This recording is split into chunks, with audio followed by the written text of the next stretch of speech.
21강 항법 개요, 항법 요소, 종류 등에 대해서 설명드리도록 하겠습니다.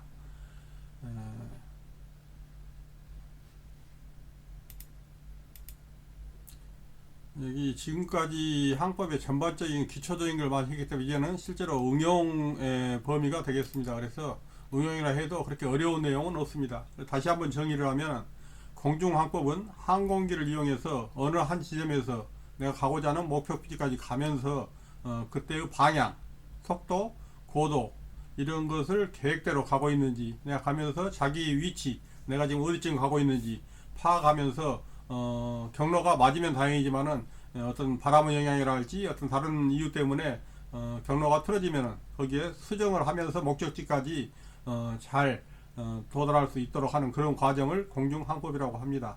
그래서 여기에서 항상 목적지가 갈 때는 어떤 대기 속도랄지 바람의 영향 이런 것을 고려해서 어떤 비행 소요 시간이 나올 것이고, 그럼 비행 소요 시간이 나오면은 되게 시간당 어떤 연료 소모량이 어느 정도 몇 갤런이다 나올 겁니다. 그러면은 고박이 시간하면은 필요한 연료량이 나올 것이고, 거기에 예비 연료까지 포함해서 연료량이 적합한지 보고 출발하면 될 겁니다. 그래서 그런 여러 가지 도착 예정 시간이랄지 그런 것들을 우리가 기록한 것을 비행 기록부, 플라이 로그라고 하는데, 거기에 따라서 하는데, 거기에 보면 주로 이제 플라이트 로그에 기록을 할 사항이 참조 지점, 중간에 가면서 내가 내 위치가 제대로 하고 있는지 참조 지점, 그 다음에 기수 방위라 할지, 나침반으로 했을 때 어떻게, 또는 거리, 어떤 대기 속도라 할지, 그런 여러 가지 사항이 다 나올 겁니다.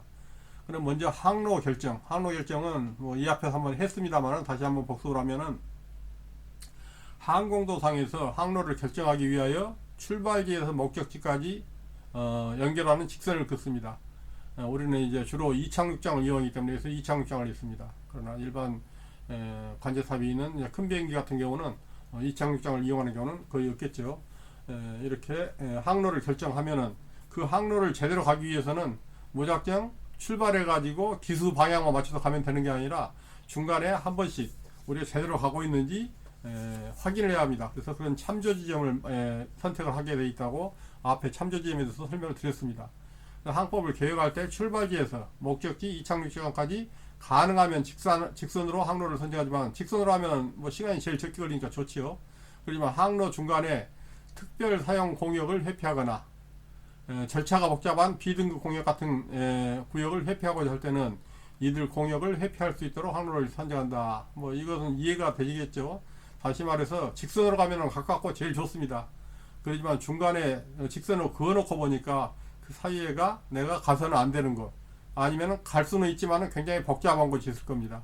가서는 안 되는 경우는 특별 사용 공역 같은 경우는 안 가는 게 이제 좋지요. 훈련구역이라 할지 여러 가지 복잡한 데는 차라리 피하는 게 나을 겁니다.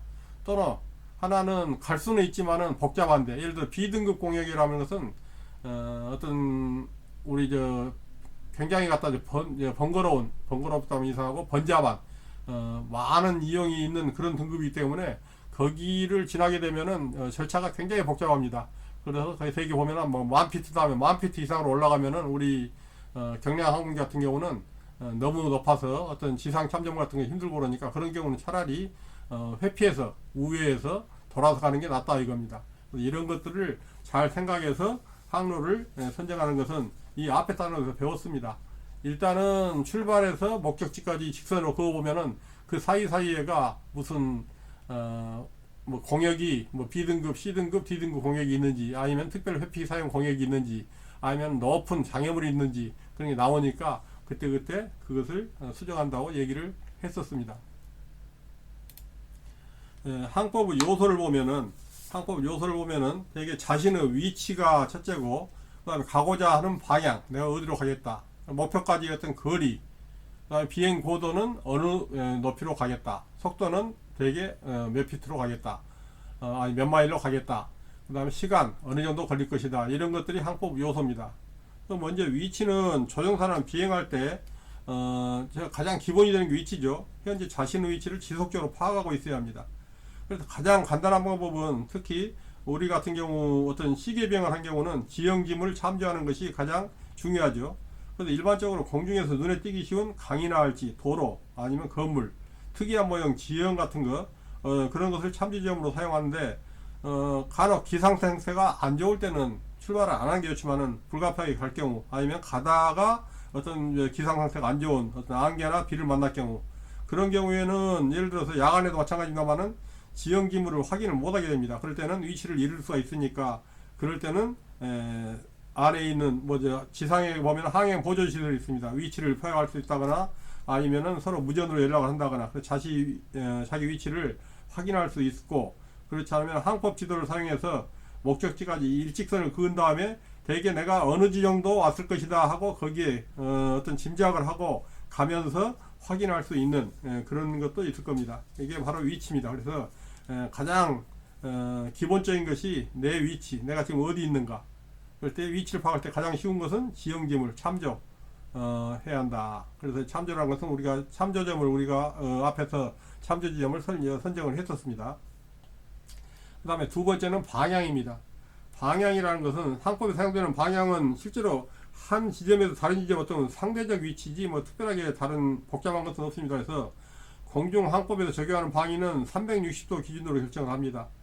대개 이제 360도 정하는 기준은 진북이나 또는 자북, 진북 자북은 아시죠? 진북은 지구에서 남극, 북극 할 때 그 북극 거기가 진북이 될 것이고, 자북이라는 것은 자석에 있어서 북쪽이니까 실제로는 진북하고는 약간 틀어져 있죠. 그래서 그런 쪽으로 되게 하는데, 항공도는 어떤 지도는 진북을 기준으로 시작이 되지만은 우리 항공기 조종사는 항상 나침반을 쓰기 때문에 주로 자북을 기준으로 방향을 많이 잡게 되어 있습니다. 그래서 방위는 지상에서 어느 한 지점에서 상대적인 어떤 수평 방향으로 표시하는데, 그걸 보고 이제 보통 베어링이라는 말을 하는데, 기준 방향은 항공기 기수, 머리가 어디로 되어 있는가. 그래서 이제 그 기준 방향이 기수방위일 때 이 베어링 어느 쪽으로 좀 한쪽으로 간다. 그래서 우리는 상대방이라고 하고 있습니다. 다시 한번 보면은 기수방이다, 헤딩이라고 말하죠. 말 그대로 우리 비행기의 머리 부분, 머리죠. 기수 앞부분, 항공기 기수가 향하는 방향을 기수방이라고 하고, 진항로라는 것은 진북을 기준으로 측정한 항로, 북극, 남극, 진북. 자항로라는 것은 자북을 기준으로 측정한 항로입니다. 자석에 있어서 북쪽이니까. 그 다음에 여기서 자항로는 여기서 자북을 기준으로 했었고, 그 다음에 항적이라는 게 있는데, 항적이라는 말대로 영어로는 트랙이니까 흔적입니다. 흔적. 항공기가 지표면 위를 실제 이동한 자치, 하늘에서 가지만은 우리가 표시할 때는 이 지표면상에서 어느 지점으로 갔다 그렇게 표시가 되니까 항적이다. 그 말은 내가 어떻게 이동했다, 그런 내용입니다.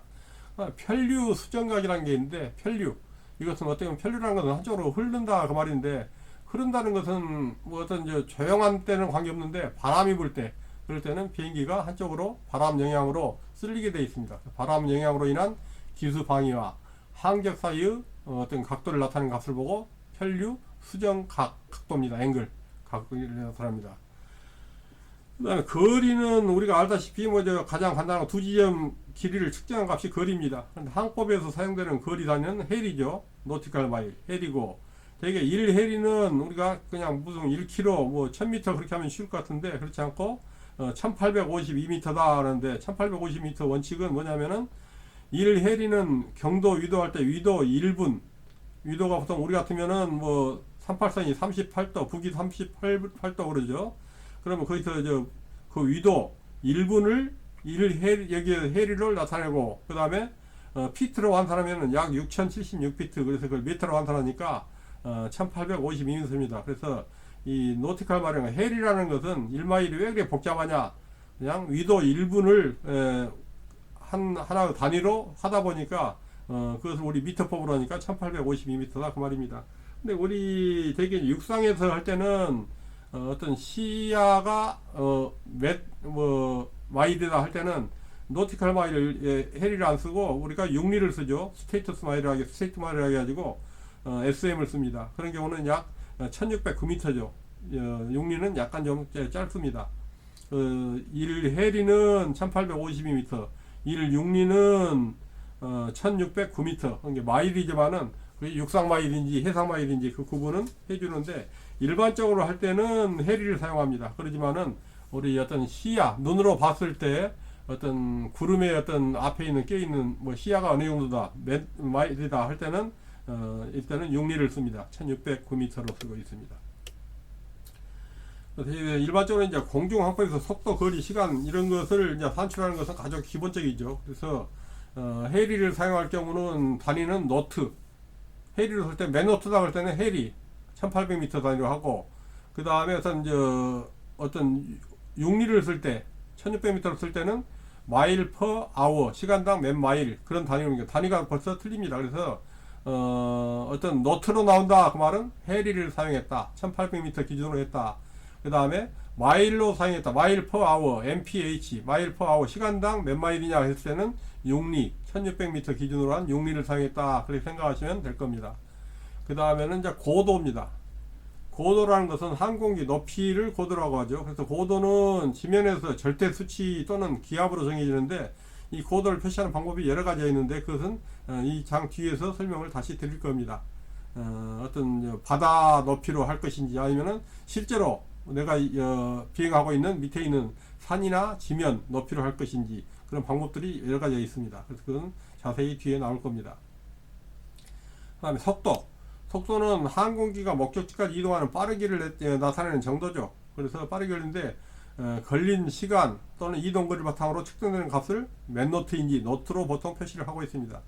속도 종류는 뭐 지시 대기 속도내, 수정 대기 속도내, 뭐 등가 대기 속도, 진대기 속도, 대지 속도 이런 것이 있는데, 이것도 설명이 이제 바로 있을 거니까 어렵지만 한번 들어보고 두 번, 세 번 나오면은 한 두 단원 뒤에까지 가면은 이해가 되실 겁니다. 그래서 참고 하나하나 들어보시기 바랍니다. 그리고 실제로 공중항법에 주로 사용되는 속도는 대지 속도입니다. 대지 속도라는 것은 말 그대로 지면에 내가 여기 땅에서 가면은 몇 시간 걸렸다, 뭐 그러게 바로 대지 속도입니다. 그라운드 스피드라는 거죠. 그래서 실제 항공 지면편에 나타나는 속도인데, 자, 먼저 대기 속도라는 게 있어요. 대기라는 것은 에어, 어떤 공기죠. 그럼 대기 속을, 하늘에서 공기 속을 이동하는 항공기 속도가 대기 속도고, 대지 속도는 그라운드, 땅이죠. 지면의 상대적인 항공기 속도입니다. 그러니까 우리 자동차가 같다고 생각하면은 그건 대지 속도죠. 실제 속도. 상대 속도라는 것은 다른 항공기나 또는 물체 비교했을 때 얼마 어느 정도인지, 이런 뭐죠, 대기나 대지가 아니라 다른 물체하고 비교했을 때, 상대적으로 비교했을 때, 그걸 보고 상대 속도라고 합니다. 그 다음에 가장 쉬우면서도 중요한 것이 시간입니다. 시간. 항법에 바로 주로 사용되는 방법은 시각이라는 게 있고, 그 다음에 또 경과 시간이라는 게 있습니다.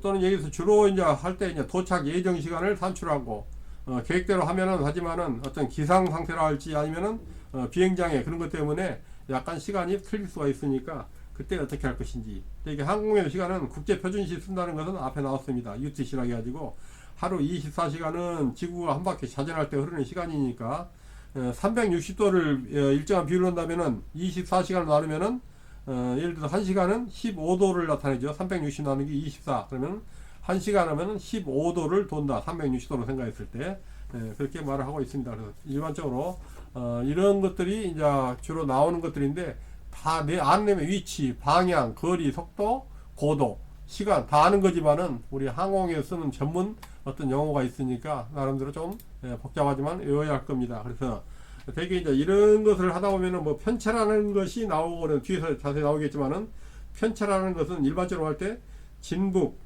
실제로 북극하고 자북, 자석으로 나타날 때 북극, 북쪽, 진북하고 자북 차이를 되게 편차라고 말합니다. 그래서 진북, 자북은 위치에 따라서 약간씩 바뀝니다. 그리고 왜냐하면 진북은 일정하지만은 자북의 위치가 조금씩 바뀝니다. 그래서 지도를 만들 때마다 몇 년에 한번 만들면 자북 위치가 지난번 지도하고 틀릴 수도 있다 이겁니다. 지구 움직임에 따라서 조금씩 이동하고 있습니다. 이제 항법의 종류에는 크게 지문항법, 추측항법, 천측항법, 무선항법, 위성항법, 자립항법 이런 것들이 있는데, 이 중에 주로 우리 쓰는 것은 지문항법이라 할지 추측항법, 그 다음에 이제 거기에 조금 하는 게 이제 뭐 천측항법인데, 우리는 야간에 가지 않기 때문에 천측항법은 거의 우리하고는 관계는 없지만은 영어는 알아두시는 게 좋을 것 같습니다. 설명을 드리겠습니다. 그 지문항법, 첫 번째 지문항법이라는 것은 말 그대로 항공도하고 지도, 항공도하고 지상의 참조 지점을 비교하면서 자신의 위치를 확인하면서 가는 걸 보고 우리가 지문항법입니다. 눈으로 보면서 내가 어디쯤 왔다. 참조 지점 보고 하는 거, 그걸 보고 눈으로 보면서 직접 하는 거. 그게 지문항법입니다. 일반적으로 이제 50만 분의 1 어떤 구역별 항공들은 50만 분의 1 지도를 가지고 주로 많이 하고 있죠. 거기 보면은 조종사가 뭐 해안선이라 할지 철도, 도로, 하천, 어떤 도시 모양 같은 것이 표시되어 있으니까 1대 50만 지도에는 그걸 보면서 내가 지금 비행하고 있는데 아래 내려다 보니까 지금 이 정도에 왔다. 그 지도하고 50만 분의 1 지도하고 내가 가고 있는 어떤 참조 지점하고 비교를 하면서 가는 거. 직접 확인하는 게 지문항법입니다. 우리가 주로 하는 게 지문항법이죠. 그러니까. 그 다음에 추측항법은 이런 경우는 우리 추측항법을 될 수 있으면 안 해야 좋은데 가다가 갑자기 구름 속으로 들어가거나 그럴 때는 굉장히 난감합니다. 당황하기도 하고 그래서 구름 속에 들어갈 때는 뭐 그냥 들어가면은 나오겠지 그게 아니라 실제로 막상 들어가면 앞에 아무것도 안 보입니다. 그래서 내가 지금 기수가 위로 가고 있는지 왼쪽으로 가고 있는지도 모를 정도입니다. 그래서 그럴 때는 당연히 침착하게 거기 안에 있는 기본 계기를 보고 기수가 틀어졌는지 아니면 방향이 왼쪽이나 오른쪽으로 틀어졌는지 그런 걸 참조하면서 갈 수밖에 없습니다. 그럴 때는 추측항법이라는 것은 내가 구름 속으로 지금 이 속도로 10분을 갔다 그러면은 어느 정도 왔을 것이다.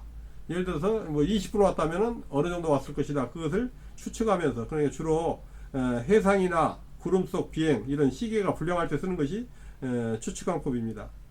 대개 이제 풍향이나 풍속 같은 경우 바람이 불어서 한쪽으로 쓸린다면은 대개 이 각도로 가면은 어디쯤 나올 것이다 생각하면서 가는 거. 그러니까 굉장히 어떻게 보면은 어렵지만은 자주 이거 하면서 익히는 수밖에 없습니다. 추측항법은 특별한 뭐 어떤 뭡니까 왕도랄지 그건 없고 단순히 내가 비행을 하면서 이런 식으로 가면은 어느 정도 나올 것이다 그런 것을 머릿속으로 추정을 잘 하는 수밖에 없습니다. 내 속도 그 다음에 거기 보면은 방향을 나타내는 나침반도 있고 그 다음에 기수 높낮이를 나타내는 어떤 기수 어떤 높이 고도 같은 거 또는 고도계 그런 거 있으니까 이런 식으로 가면은 어디 나올 것이다 그런 걸 자주 경험하는 방법이 제일 좋을 것입니다. 그 다음에 천측항법이라는 것은 말 그대로 뭐 태양, 달 또는 뭐 행성이나 항성 이런 것을 육분이라는 게 어디 들어보셨죠? 육분이라는 어떤 관측기구 그걸 가지고 지금 별의 위치하고 어느 별 두 개 위치를 알면은 그리고 그 두 개 별의 어떤 각도를 알면 내 위치가 어디쯤이다 그걸 알 수 있죠.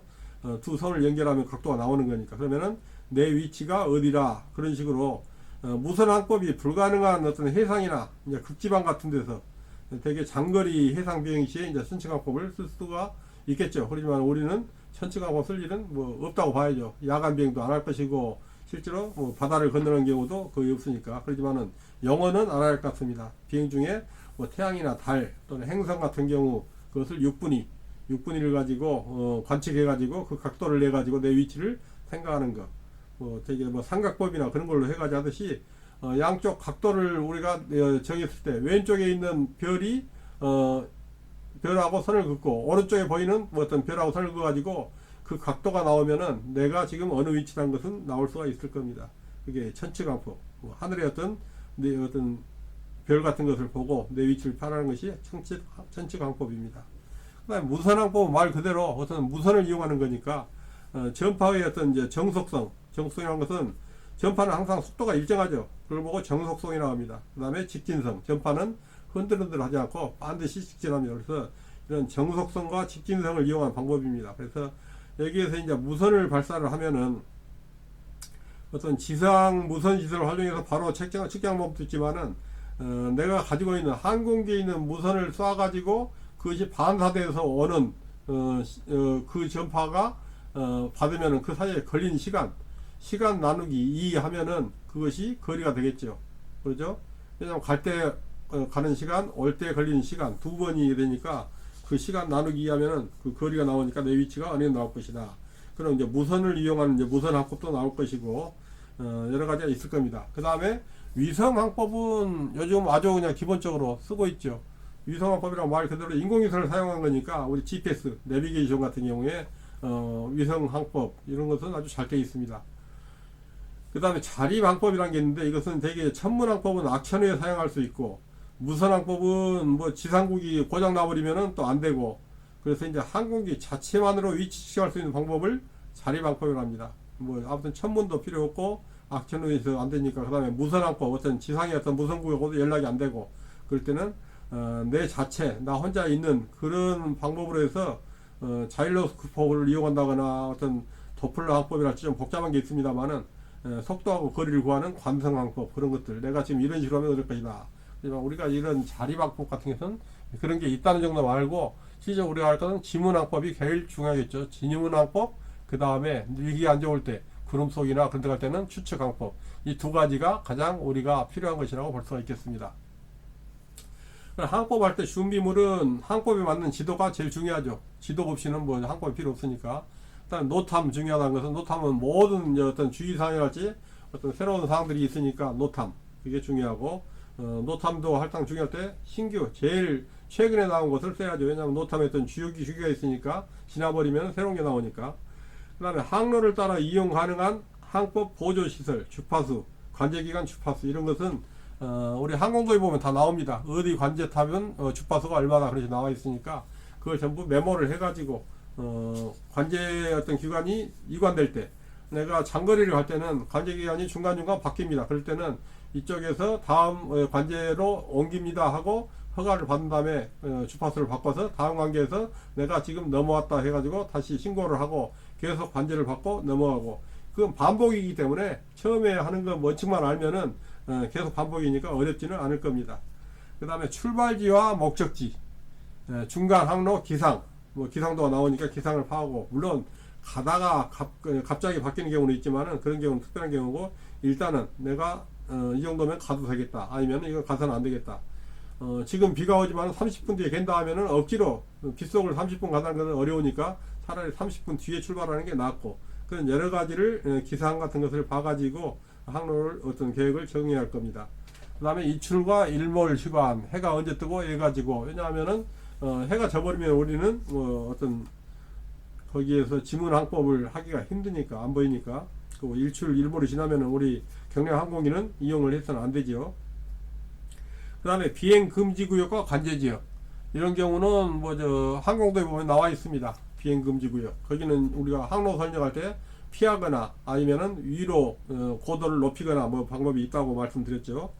그 다음에 목적지 국지 절차와 장주 패턴 목적지에 갔을 때는 그러면은 각 어떤 비행장마다 어떤 국지 절차가 있으면 그 지역의 국지 절차라는 것은 그 지역에 맞는 절차 되게 이제 예를 들어서 어디서 내가 지금 가고 있습니다. 어디에 착륙 예정입니다 하면은 그 관제탑에서 얘기를 하는데 거기 지역 어떤 항공도를 보면은 그 위치가 나와 있고 활주로 위치가 나오고 그 다음에 그 비행장에 대한 자료를 보면은 국지 절차가 나옵니다. 장주 패턴은 되게 항상 왼쪽으로 돌지만은 어떤 경우에 특별한 경우는 오른쪽으로 돌 수 있는 장주도 있을 수 있고 그래서 그런 것들을 미리 사전에 출발하기 전에 한 번씩 메모를 해가지고 보고 가는 것이 도움이 되지 가면서 보다 보면은 운전하랴 쉽게 말해서 그 지도 보랴 정신이 없으면 그러니까 항상 출발하기 전에 사전에 내가 머릿속으로 가는 겁니다. 계속 그래가지고 여기서는 어떻게 하겠다 내릴 때는 어떻게 내리겠다 이런 것들이 항법 준비물이 되겠습니다. 항법 단계는 크게 1단계와 2단계를 할 수 있는데 1단계는 방금 말씀드린 것 같습니다. 공중에서 어떤 작업량을 줄이기 위해서 미리 항로를 계획하고 기상 요소에 의한 영향을 고려해서 항법 계획을 수립합니다. 그래서 쉽게 말해서 지상에서 실시하는 비행 전 계획 단계가 1단계입니다. 먼저 실제로 가지 않고 눈으로 지도를 놓고 항공도를 놓고 내가 쭉 머릿속으로만 가는 겁니다.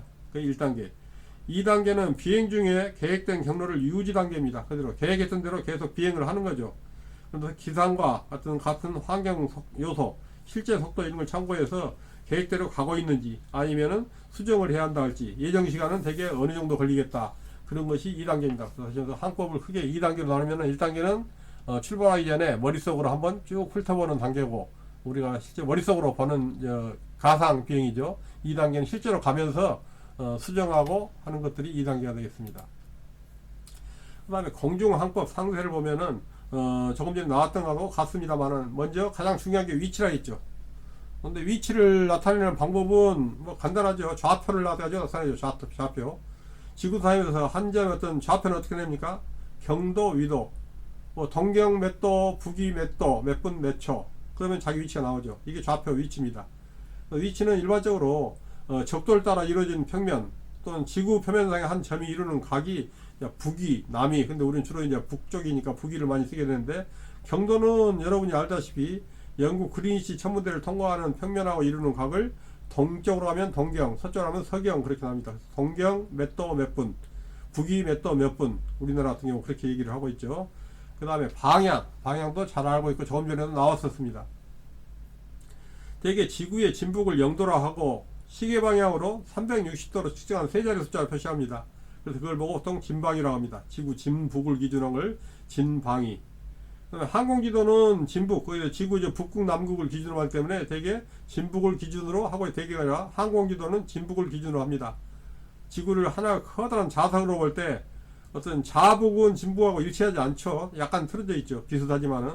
그럴 때 진방위하고 자석이 나타나는 좌방위, 그 편차가 항공지도에는 표시되어 있습니다. 그래서 좌방위로 하면은 어느 정도 편차가 있다. 그래서 편차를 가지고 위치를 수정할 수가 있습니다. 다시 한번 정리해 보면, 진방위라는 것은 우리가 진북에서 측정된 방위, 진북을 기준으로 한 방위가 진방위고, 아까 베어링 얘기했었죠. 방위. 그 다음에 좌방위라는 것은 마그네틱, 다시 말해서 자석, 좌북에서 측정된 방위가 좌방위입니다. 나방이라는 것은 나침반, 우리 비행기에는 전부 나침반이 있죠. 그래서 나침반 자차를 수정해서 얻은 방위, 자차라는 것은 차이죠. 서로 어떤 차이. 그래서 수정해서 방위가 나방이다. 방위에는 주로 이 세 방위가 있다 이겁니다. 항로도 아는데, 항로를 진항로는 진북을 기준으로 하는 특정한 항로가 진북, 진항로고, 좌북을 기준으로 하는 항로는 좌항로. 그 다음에 나항로는 나침반 기준, 나북을 기준으로 하는 게 나항로다. 위에 있는 진방위, 좌방위, 나방위가 그대로 연결되어 있죠. 그 다음에 기수방위도 마찬가지입니다. 기수방위도 헤딩이 기수라 있죠, 머리.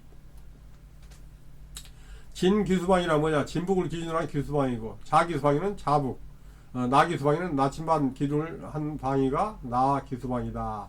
여기까지는 여러분 이제는 다 알 수 있습니다. 몇 번 나왔으니까. 그 다음에 항적이란 말도 앞에 나왔었죠. 트랙. 실제로 항공기가 이동한 어떤 지표면상의 어떤 방향입니다.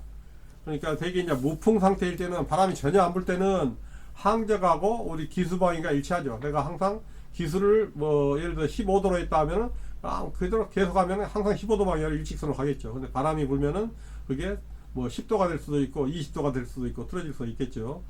그 다음에 나온 것이 또 편류 수정각이, 드리프트라는 것은 이제 한쪽으로 흐르는 걸 드리프트라고 하죠. 편류 수정각이라는 건 뭐냐면은 바람의 영향으로 기수 방향하고 항적 사이 각도를 나타내는 값이 편류 수정각입니다. 바람 영향으로 어떤 각도가 틀어질 때 그 나타내는 것을 편류 수정각이라고 합니다.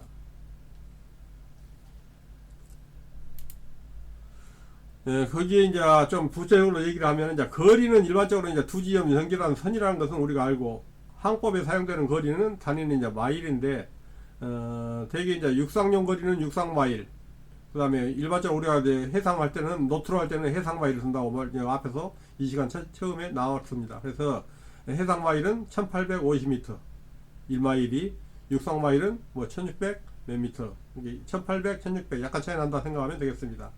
그다음에 속도라는 것은 일반적으로 몇 마일을 이동했는가, 마일 퍼 아워, 시간당 몇 마일인지, 이럴 때는 주로 이제 마일로 나타낼 때는 뭐라 했어요? 육리라 있죠. 1600m 기준으로 하고, 노트로 표시할 때는 해리 1800m 기준으로 하고, 정확히는 1800이 아니라 방금 말씀드린 1852m, 그런 식으로 해서 우리가 단위가 뭐냐, 노트냐, 아니면은 마일 퍼 아워냐, 그런 식으로 따라서 여기가 내가 육리를 썼다, 해리를 썼다 알 수도 있습니다.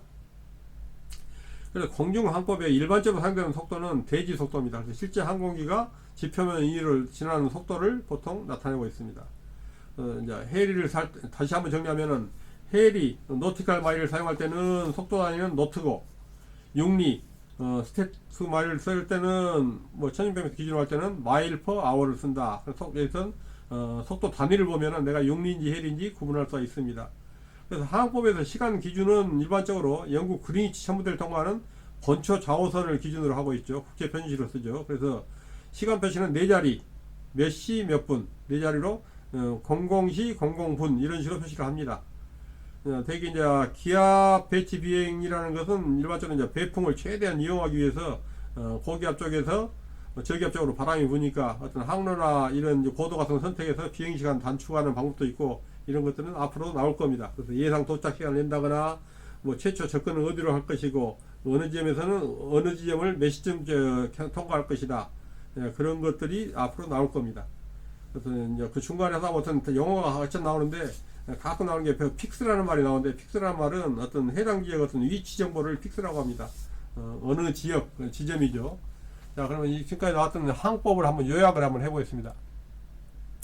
항법의 어떤 4대 요소, 뭐 4대 요소 꼭 4개 중요한 건 아닙니다. 그래서 뭐 4대 요소 될 수 있고 5대 요소 될 수 있고 그러지만은, 되게 한 중요한 게 뭐냐면은 위치, 방향, 거리, 시간, 이것들이 항법의 기본적인 4대 요소다. 그 다음에 항법 할 때 3가지 기능은 뭐냐. 먼저 위치 확인. 내 위치를 모르고서는 어떤 목적지 위치도 모를 거고 다 알 수가 없죠. 침로 결정. 내가 어디로 가겠다. 그 방향을 침로라고 하죠. 헤딩을 어디로 하고 있는지. 그다음에 도착 예정 시간 산출. 몇 시쯤 도착할 것이다. 그것도 산출을 해야 합니다. 그래서 이게 도착 예정 시간보다 늦거나 할 때는 반드시 관제탑에 내가 어떤 바람이 불어서, 아니면 어디를 돌아서, 아니면은 중간에 어디 한 번 더 내렸다, 무슨 이유로 내렸다, 그래서 늦게 도착할 것이다. 그렇지 않으면은 수색에 들어가면 굉장히 복잡해지니까 항상 서로 보고를 해야 할 겁니다. 그 다음에 지문항법이라는 것은 우리가 가장 기본적으로 하고 있는 시계 비행 상태에서 육안으로 직접 지형 지문을 보면서 비행하는 항법이 지문항법이라고 말씀드렸고, 추측항법이라는 것은 모든 항법의 기초가 되며 해상이나 구름석 같이 현저한 참조 지점이 없는 지역이나 야간 또는 희정이 불량할 때 쓰는 것이 바로 추측항법이다. 안 보이니까, 눈으로 안 보이니까 그때는 추측으로 이런 식으로 가면은 어느 정도 걸릴 것이다, 어디쯤 왔을 것이다, 그게 추측입니다. 그래서 그럴 때는 비행기 안에 있는 속도계, 고도계, 자기 나침판, 이런 것들을 우리가 잘 활용해서 이런 속도로 가면, 이 고도로 가면, 이 방향으로 가면 어디쯤 나올 것이다, 이 시간이면은 계산 예상하는 거, 그게 추측항법입니다. 추측항법은 아무리 잘해도 시간이 지나면은 오차가 나오죠. 그래서 그런 경우는 어떻게 할 것인지, 되게 이제 누적 오차가 많으니까 추측항법은 계속 갈 수는 없는 거고, 가다 보면은 구름을 벗어나거나 하면은 그때 바로 지형지물을 찾아서 내가 지금 원래 예상 항로에서 어느 정도 벗어났다 그러면 원위치 시켜야겠죠. 수정해서. 천문항법이라는 것은 여기에서 6분이라는 관측기구죠. 관측기구 6분위 1로 천체를 관측해서 자기 위치를 알아내는 항법이다. 이런 경우는 장거리나 해상 비행에서 이용하지, 우리는 뭐 쓸 일은 없지만은 일단 영어는 알아두는 게 좋을 것 같습니다. 여기까지가 지금 이 시간에 했던 요약입니다. 그럼 이것을 한번 다양한 얘기를 한번 들어보도록 하겠습니다. 먼저 시계 비행에서 지상의 지표에 의하여 항공기 위치를 확인 또는 위치선을 따라 자기 위치를 결정하여 침로를 결정하는 방법을 뭐라고 하냐. 이거 뭐라 했어요? 직접 보면서 항공기 위치를 확인하여 지상 지표를 확인한다 했으니까, 이런 경우는 대개 우리가 어떻게 하냐면 가장 기본이 되는 지문항법이라 했죠. 지문항법. 직접 보면서 하는 거니까. 그 다음에 두 번째 문제, 추측항법에서 오차가 커지는 가장 중요한 요소는, 일반적으로 우리가 추측항법 할 때는 뭐 조정사고 과실이나 그런 건 없어야 하니까 뭐 아니고, 항공기 속도도 큰 문제는 안 되고, 뭐 계기 어떤 고유 오차가 필요 없고, 풍향, 풍속이 가장 큰 오차를 많이 주고 있습니다. 추측항법 할 때는. 우리가 항공기 속도를 구름 속에서 높이고 낮기고 하진 않으니까, 거의 비슷하게 하니까 풍향이나 풍속이 굉장히 큰 중요한 요소입니다. 그래서 추측항법에서 오차가 나올 수 있는 게. 3번 해상이나 구름 속 시계 불량할 때 사용하는 항법이다. 여기까지 해도 답은 나와 있죠. 추측항법이죠. 시계 불량할 때 안 보일 때. 나머지는 안 읽어도 아시겠죠. 이럴 때는 추측항법이다. 추측으로 하여 비행하는 항법은. 그 다음에 네 번째 문제, 시간당 연료 소모율이 12.5갤런이다. 대지 속도 그라운드 스피드가 145노트다. 그러면 이 항공기가 435마일을, 노티칼 마일을 비행하는데 필요한 연료는 얼마냐? 간단하죠. 435마일을 뭘로 나누면 돼요? 시속이죠. 시속이 145노트니까 435마일을 145노트로 한다면 435 나누기 145 하면은 시간이 나오니까, 그러면 시간당 연료가 12.5갤런이니까 곱하기 12.5 하면은 37.5가 나옵니다. 그래서 연료는 37.5갤런이 나올 것이다. 아시겠죠? 다시 한번 정리하면은 시간당 연료가 12.5갤런이 들어갑니다. 그 다음에 항공기 속도는 145노트, 시속 145노트로 가고, 그러면 여기에서 다른 거 필요 없이 145노트인 항공기가 435마일을 가려면 얼마나 걸리냐, 시간. 435나기 145면 나오죠. 거기에다가 시간당 연료가 12.5니까 곱하기 12.5하면 연료가 얼마 들어갈 것이다. 연료는 딱 그 연료만 가져가면 안 되죠. 거기다 여유시간분, 뭐 30분이면 30분, 1시간이면 1시간분을 더 실어야 한다 했죠. 왜냐하면 중간에 어떤 일기랄지 예기치 못한 변화에 대해서 약간 더 싫게 되어 있습니다. 다섯 번째, 대기 속도, GS라는 그라운드 스피드죠. 대기 속도란 말이죠. 150노트로 350 마일을 비행하는데 210파운드 연료가 소요됐다면 시간당 연료 소모는 얼마냐? 복잡한 거 없습니다. 150노트로 350마일이다. 그러면 350 나누기 150 하면 되죠. 그러면은 이게 시간이 나오죠. 그럼 시간당 210파운드니까 예를 들어서 여기서 아니 210파운드가 썼는데 그 시간을 나누면은 예를 들어서 2시간이다 하면은 210 나누기 2 하면은 뭐 105 그게 답이 나오죠. 시간당 연료 소모량. 그러니까 아무것도 아니죠. 이런 경우는. 그러면 210을 뭘로 나누면 350 나누기 150 그걸 나누면은 90파운드입니다. 이렇게 하면은 다시 한번 쉽게 설명하면 너무 어려운 것 같으니까 150노트로 350마일이 간다. 그러면 350 나누기 150 하면은 어떻게 해요? 시간이 나오죠. 그 시간을 210파운드를 그 시간으로 나누면은 시간당 몇 파운드다. 답 간단하죠? 그럼 여기에서는 이제 90파운드입니다. 그 다음에 여섯 번째, 기온이 영하권에서 비행 중에 고도와 승강계는 정상인데 속도계 지침이 0을 지시했을 때 조종사는 이상 속도계가 0이 나올 리가 없는데 속도가 0이 안 나오니까 0이 나오는 건 뭐가 잘못있죠. 이럴 때는 되게 뭐예요? 피토간, 바람 외부의 어떤 공기 흐름을 알 수 있는 피토간 공기 유입구가 막혀버린 경우, 얼어버린 경우, 그런 경우는 속도계 지침이 0이 나옵니다. 아, 피토관이 문제가 있구나. 항상 여러분들이 항공기를 이륙하기 전에 보면은 피토관에서 그 뚜껑 같은 마개를 덮개를 빼고 있죠. 빼지 않고 올라갈 수는 없으니까. 그 빼는데 거기에서 항상 얼음이 얼면은 안 되고 거기에 이물질이 들어가서 안 되죠. 속도계가 0이다. 그 말은 피토관이 문제가 있다. 되게 이제 공기 유입구가 막힌 경우입니다. 그럴 때는 속도계가 0이다. 뭐 얼었다거나 그런 경우가 있겠죠. 일반적으로 피토관 덮개를 안 뺄 리는 없으니까. 그 다음 문제가 좀 더 있나요? 자, 시간당 13갤런 연료 소비율로 5시간 20분 비행시 총 연료 소비량 얼마냐? 뭐 5시간 20분 곱하기 13하면 나오죠. 그러면 69갤런이 나옵니다. 5시간 20분. 근데 여기서 5시간 20분하고 5.2 곱하기 13하면 안 되죠. 20분은 5.2가 아니죠. 60분의 20이니까 3분의 1이죠. 그러니까 곱하기 한다면은 13 곱하기 5.3333 그래야죠. 그래서 이렇게 하면 되게 69리터, 9갤런 그런 식으로 나올 겁니다.